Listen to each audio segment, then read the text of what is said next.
ఢిల్లీలో చాలా అమానుషంగా వేలాది మంది విద్యార్థులు పార్లమెంటును శాంతియుతంగా మార్చి చేస్తూ ఉంటే వాళ్ళ మీద అమానుషంగా పశువులను బాధినట్టుగా లాఠీ చార్జీ చేశారు. అనేక మంది విద్యార్థులకు విద్యార్థి యువజన నాయకులకు తీవ్రమైనటువంటి దెబ్బలు కూడా తగిలాయి. ఆఖరికి గత నెల రోజులుగా నిరవధిక నిరాహార దీక్షలో ఉన్నటువంటి సోనం వాంగ్చుక్ ఆయన సతీమణి ఆంగ్లో ఆమెను కూడా హింసించారు. వయసుతో కూడా నిమిత్తం లేకుండా ఆడ మగాని లేకుండా రకంగా విద్యార్థి ఉద్యమాన్ని అణిచేసి తమ పరిపాలన నిరంకుశంగా కొనసాగించాలనేటువంటి దుష్ట సంకల్పంతో మోడీ ప్రభుత్వం ఈరోజు సాగుతున్నది. బహుశా వాళ్ళు ఊహించలేదు వేలాది మంది ఢిల్లీని చుట్టుముడతారని, ఆగరని, వీళ్ళు కానీ కర్కశంగా వ్యవహరిస్తే తిరుగుబాటు కూడా చేస్తారనేటువంటి విషయాన్ని వాళ్ళని గుర్తించినట్టు లేదు. తమ నిరంకుశ పరిపాలన ఏదో రకంగా దేశం మీద తమ ఇనప పాదాల కింద అణగ తొక్కాలి అని చెప్పిన మోడీ ప్రభుత్వం ఈరోజు ప్రజాస్వామ్యాన్ని సైతం హతం చేయటానికి ఈరోజు నిర్ణయించుకున్నట్టు అనిపిస్తుంది. అందువల్ల మొత్తం యావత్ ప్రజానీకం పార్టీలకు అతీతంగా ఈరోజు న్యాయమైనటువంటి ఈ డిమాండ్స్కి విద్యార్థులు చేస్తున్నటువంటి డిమాండ్స్కి మద్దతుగా సంఘీభావంగా మనందరం కూడా నిలబడాల్సినటువంటి అవసరం ఉన్నది. వామపక్ష పార్టీలు మాత్రమే కాదు, ఈ రాష్ట్రంలో ఉన్నటువంటి అత్యధిక ప్రజానీకానికి ప్రాతినిధ్యం వహిస్తున్నటువంటి పార్టీలు ప్రజాస్వామ్యం కోసమే మేము అధికారంలోకి వచ్చామని చెప్తున్న తెలుగుదేశం వాళ్ళు ఈ సందర్భంలో కానీ దీన్ని విద్యార్థి ఉద్యమాన్ని బలపరచకపోతే, లాఠీ చార్జీని ఖండించకపోతే ఆ పార్టీ యొక్క ఉనికి వృధా అని చెప్పి నేను చెప్పదలుచుకున్నాను. మీరు చెప్పే మాటలు వాటి విలువ ఏమిటని అడుగుతా ఉన్నాం. ప్రజాస్వామ్యం పునరుద్ధరణకి రాష్ట్రంలో వచ్చామని చెబుతున్న వాళ్ళు ఢిల్లీలో ప్రజాస్వామ్యం కూని అవుతా ఉంటే, మీరు కూడా భాగస్వామిగా ఉన్నటువంటి కేంద్ర ఎన్డీఏ ప్రభుత్వం అమానుషంగా విద్యార్థుల్ని బాధుతూ ఉంటే మీ ఎంపీలు ఏం చేస్తున్నారు? నోరు మూసుకొని ఉన్నారు అక్కడ వాళ్ళు. ఈ దారుణాన్ని మీరు ఖండిస్తారా, సమర్థిస్తారా? స్పష్టంగా తెలుగుదేశం ప్రకటించాల్సిన అవసరం ఉంది. అలాగే వైఎస్ఆర్ పార్టీ కూడా వాళ్ళు ఇప్పుడు ప్రజాస్వామ్యం వాళ్ళకి గుర్తొచ్చింది. ప్రతిపక్షంలో ఉన్నప్పుడే ప్రజాస్వామ్యాలు గుర్తొస్తుంది, వాళ్ళకి అధికారంలో ఉన్నప్పుడు రావు. వాళ్ళ ఎంపీలు కూడా ఉన్నారు. ఎందుకు గళం ఎప్పటం లేదు ఢిల్లీలో? ఎందుకు మాట్లాడటం లేదు? మీరు అవినీతిని, అక్రమాలని, విద్యా వ్యవస్థకు పట్టిన బూజుని బలపరుస్తున్నారా, వ్యతిరేకిస్తున్నారా? తేల్చి చెప్పాల్సినటువంటి అవసరం ఉంది. మీ ఇక్కడ వైసీపీ, టీడీపీలు బలపరచకపోయినా ప్రజల యొక్క గొంతుగా, ప్రజలకు గళం ఈరోజు రాష్ట్రంలో అత్యధిక ప్రజానీకం ఢిల్లీ ఉద్యమానికి మద్దతుగా ఉంది అనేది వాస్తవం.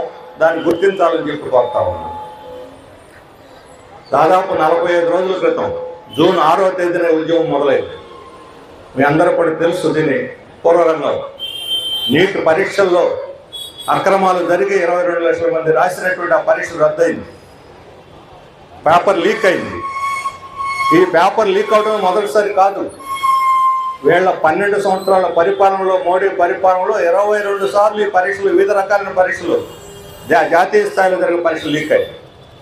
గతంలో మెడికల్, ఇంజనీరింగ్ వీటన్నిటికి కూడా రాష్ట్ర ప్రభుత్వాలే పరీక్షలు నిర్వహించేవి. ఇతర రాష్ట్రాలకు 15% రిజర్వేషన్ ఉండేది, కోట. ఇప్పుడు మొత్తం కేంద్రం, విద్యా వ్యవస్థను అంతా కూడా కేంద్రం తన గుప్పెట్లో పెట్టుకొని కేంద్రీకరించి వాళ్లే మొత్తం పరీక్షలు నిర్వహిస్తున్నారు. ఒక్క చోట పొరపాటు జరిగితే యావత్ దేశం ఈరోజు అనుభవించాల్సిన దుస్థితి ఏర్పడింది.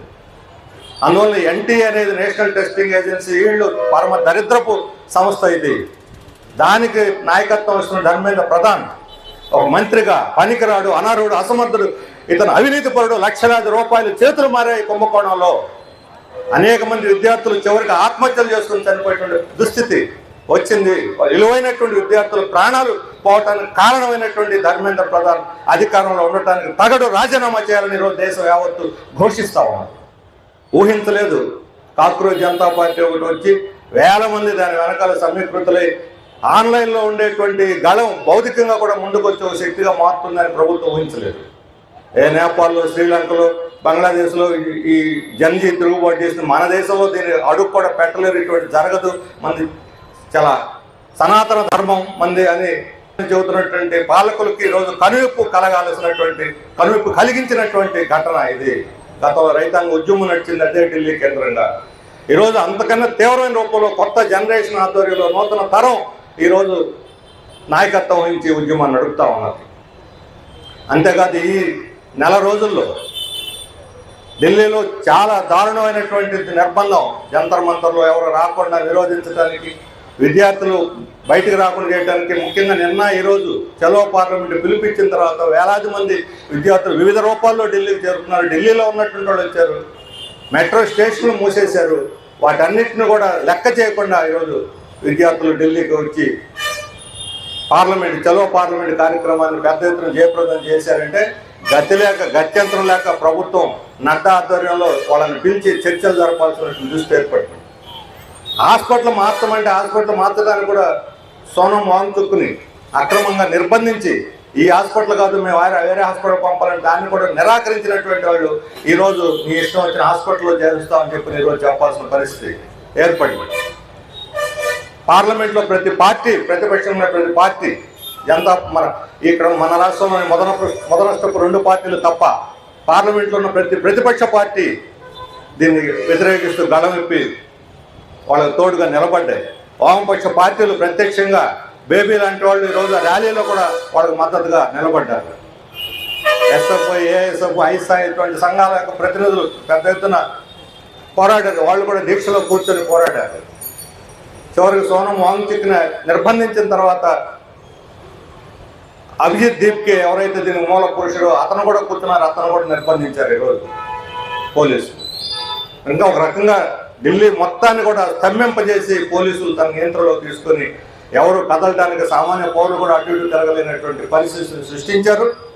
అందుకని ఈ నిరంకుశ పద్ధతులకు వ్యతిరేకంగా, నిరంకుశ పాలనకు వ్యతిరేకంగా 50 మంది పౌరులు, ప్రజాస్వామికవాదులు గళం ఎత్తి దీన్ని నిరసించాల్సిన అవసరం ఉంది.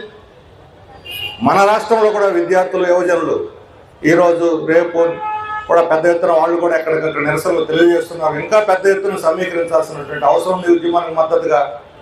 ఒక మాటలో చెప్పాలంటే ఈరోజు ధర్మేంద్ర ప్రధాన్ రాజీనామాతోనే ఇది పరిష్కారం కాదు, రాజీనామా చేసి తీరాల్సిందే. కానీ మొత్తం భ్రష్టు పట్టినటువంటి ఈ విద్యా వ్యవస్థను కూడా ప్రక్షాళన చేయాల్సిన అవసరం ఉంది. మోడీ అధికారంలోకి వచ్చిన తర్వాత నూతన విద్యా విధానం 2020 పేరుతోటి కేంద్రీకరించి మొత్తం అన్ని విధానాలను డబ్బున్న వాళ్ళకే చదువు, మెడికల్ సీట్ అయినా, ఇంజనీరింగ్ సీట్ అయినా, ఐఐటి అయినా, ఇంకోటైనా డబ్బున్న వాళ్ళు తప్ప సామాన్య ప్రజలు చదువుకోలేనటువంటి స్థితిని కల్పించారు. మొత్తం రాష్ట్ర ప్రభుత్వాలు కూడా ఇందులో నామినల్ అయిపోయిన వాళ్ళకేమీ లేదు పాత్ర. కనీసం అదైనా సిగ్గు తెచ్చుకోవాలి మన రాష్ట్ర ప్రభుత్వం. మా చేతిలో ఉన్న అధికారాలను లాగేసుకుంటున్నారు. ఈ రాష్ట్ర ప్రభుత్వం ఇంజనీరింగ్, మెడికల్ టెస్టులు పెట్టడానికి, ఎంట్రన్స్ టెస్టులు పెట్టడానికి మీరు సిద్ధమా కాదా? కేంద్రం లాక్కుంటూ ఉంటే మీరు ఏం చేస్తున్నారు చెప్పాల్సిన అవసరం లేదు. తమిళనాడు ప్రభుత్వం పోరాడింది, మేము నిర్వహిస్తాం, మీరు కాదని చెప్పాలి. కానీ మన రాష్ట్ర గత ప్రభుత్వం కానీ ఈ ప్రభుత్వం కానీ నోరు మూసుకొని ఉన్నాయి. అంతేకాదు ఈరోజు మతోన్మాదం విచ్చలవిడిగా టెక్స్ట్ పుస్తకాలన్నీ నింపి పారేశారు మూఢనమ్మకాలతో వీటితోటి.